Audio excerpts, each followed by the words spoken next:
How could Donald Trump turn the military into a political tool? The key is always to control the appointments at the very top of any organization. The men and women of the United States Armed Forces are intelligent and loyal officers and enlisted folks.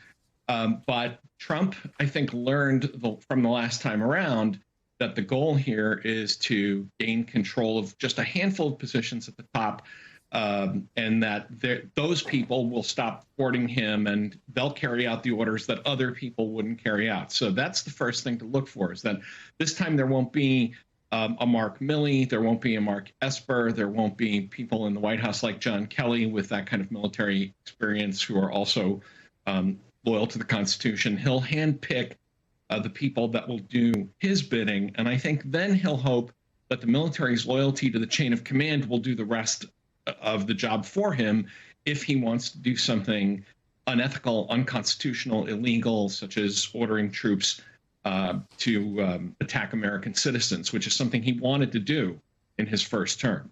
We talked, I'm sure you heard at the top of the hour, with your colleague at The Atlantic, Adam Serwer, about justice in this country, about the legal institutions that are meant to be a check on his worst impulses. Talk to me about where the military, as you are speaking about it, and the American justice system as a check on that power begin to intertwine.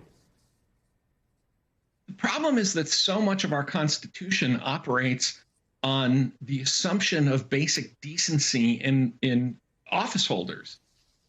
So the problem is, the courts are a check on the president's powers. But what if we have a president who says, I don't care what the courts say, I'm just going to ignore them? And what if he has people under him who say, we're going to follow the president's orders, and we don't care what a federal court or even the Supreme Court says? That's the problem we face. Our system was never set up to handle a problem like Donald Trump. And the military in particular is not set up to handle somebody like Donald Trump, because we have a constitutional article, Article 2, Section 2, the president is the commander-in-chief of the armed forces. But we never, I think the founders didn't envision what happens if the president says, I'm just going to decide to be a dictator and the armed forces are going to do what I tell them. And I think there will be plenty of people who will not do the kind of things Donald Trump wants done, but then that creates a separate problem of a schism within the Pentagon or within the armed forces. And I think Trump will test all of those loyalties at some point pretty early in his term if he's returned to power. So if that is all not devastating enough, there's also the danger a second Trump term poses to our allies abroad. He's threatened to withdraw from NATO, just to use one example. Talk about the impact just that would have on global security. Well, imagine being an American ally and realizing that the commander-in-chief now is Donald Trump, this mercurial, unbriefable, resolutely ignorant person who has denigrated our alliances, and it has made it clear that he both fears and admires people like Vladimir Putin and Xi Jinping.